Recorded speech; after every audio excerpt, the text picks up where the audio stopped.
So eto na nga po mga idol, Gilas update po muli tayo. Pero bago po tayo magsimula, hihiling lamang po ako ng isang like, subscribe, and pahit na rin po ng notification bell para update kayo sa ating mga daily Gilas update. So lumabas na nga po ang katotohanan, isa nga po sa player na tinutukoy nga po ni SBP Chairman Ricky Vargas. Ayon na rin po sa pahayag nga po ni Snow Badwa ay sinabi niya Mike Kikay. Ibig sabihin, wala namang ibang ibig sabihin na term ito kundi si Mikey Williams at si Kai Sotto. Pero kumpirmado po talaga na ang isang player na yon ay si Mikey Williams, which is alam naman natin napaka-demanding na player. May mga nagtatanggol naman at sinasabi deserve naman nila maghangad or magbigay ng offer na gusto nila para makapaglaro dahil mga star player po yan at marami nang napatunayan. Sa side naman po ni Kai Sotto, alam naman nating may agent si Kai Sotto. Hindi naman mismong si Kai Sotto ang nagde-demand nun, kundi ang agent niya na Wasserman. So hindi natin dapat i-bash si Kai Sotto bagkus nakadepende pa rin siya sa kanyang agent. Ito namang si Mikey Williams sana naman isipin niya muna ang bayan o ang Pilipinas bago ang sariling pangangailangan o ang pera. Alam naman natin lahat, real talk, nangangailangan ng perang malaki, pero syempre Asian Games wala pa naman tayong kasiguraduhan na makakakuha ng gintong medalya.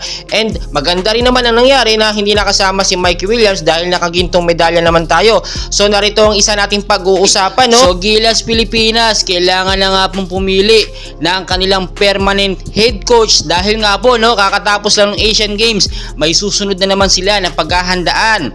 Dapat na pong paghandaan ng Gilas Pilipinas eto nga pong nalalapit na FIBA Asia Cup 2025 qualifiers na magsisimula nga po ngayong darating nga po na February 2024. Estimated in 4 months na lamang ito ay dapat paghandaan ng Gilas Pilipinas.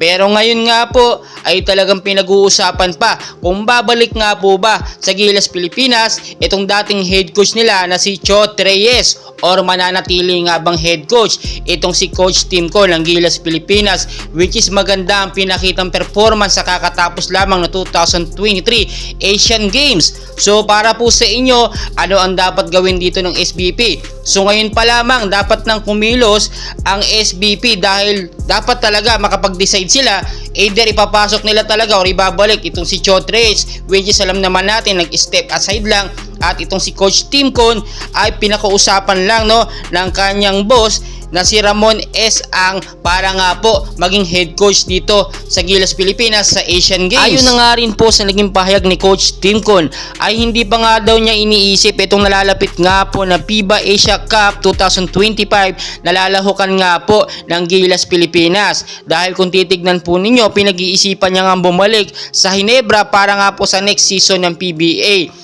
At sulit naman at maganda ang pinakita ni Coach Timko na pag-head coach nga po sa Gilas Pilipinas sa kakatapos lang na Asian Games na ginanap sa China. So lahat naman tayo mga Pilipino gusto talagang maging head coach itong si Coach Timko at ayaw na natin palitan pa ng iba. Pero dapat din po natin i-consider yung edad po ni Coach Timko. 65 na po siya. Hindi po siya talaga pwedeng sobrang sagarin ng sagarin dahil mapapagod yan, lalo na ang kanyang isipan. Lalo na kung dalawa ang i-coaching niya, Ginebra tapos ang Gilas Pilipinas. Pero kung titignan naman natin, nag-step aside lang naman itong si Coach Chot Reyes at posibleng siya ang pumalit dito nga po kay Coach Timko para dito sa FIBA Asia Cup qualifiers. So kung titignan nyo, kapag bumalik na naman yung dating sistema ni Coach Chot Reyes, for sure, baka mabokya na naman tayo. O pwede din naman natuto na itong si Coach Chot Reyes sa naging performance ni Coach Timko na tayo niyang mapahiya sa naging magandang performance nga ng Gilas Pilipinas dito sa Asian Games. At pagkatapos naman po ng FIBA Asia Cup 2025 qualifiers sa February ay susunod naman pong paghahandaan ng Gilas Pilipinas natin. Ito naman po nalalapit na Olympic qualifying tournament, which is magsisimula nga po ngayong darating na July 2 to July 7, 2024. So kinakailangan po natin maging highest place team sa Asia para magkaroon ng slot sa darating nga po na Olympic Paris, France 2024. So kung titignan nyo mabuti, masasagad ng sobra dito si Coach Timko dahil sunod-sunod nga po mga event na dapat paghandaan ng Gilas Pilipinas. Kung titignan naman natin, no, maganda ang performance ni Coach Tincon at kung siya talaga magiging head coach ng Gilas Pilipinas, may assurance tayo na mataas ang makukuha ng Gilas Pilipinas natin. Pero tignan na lang natin yung magiging updates, no, ng SBP kung ano nga ba magiging plano nila. So kinakailangan lang nga pong kumilos at umaksyon ng SBP para magkaroon na ng permanenteng head coach ang Gilas Pilipinas. 4 months na lang ang paghahanda, no, sa FIBA Asia Cup 2025. Dapat magkaroon na tayo ng matindi at lineup nga po dito sa susunod na event or update ng Gilas Pilipinas. Huwag na nilang intindihin yung mga player na naghihingi ng malaking bayad. Huwag na lang silang isali dito, no. Alam niyo naman, ganyan talaga ang kalakaran sa basketball, humihingi ng malaking pera. So huwag na nilang gawing issue yun at atupagin na lang itong nalalapit nga po na FIBA Asia Cup qualifiers ngayong darating na February. So marami pa po tayong kaganapan, and please wag niyo pong kalimutan mag-like and subscribe para updated po kayo sa ating mga daily Gilas update. Maraming salamat po sa inyong lahat.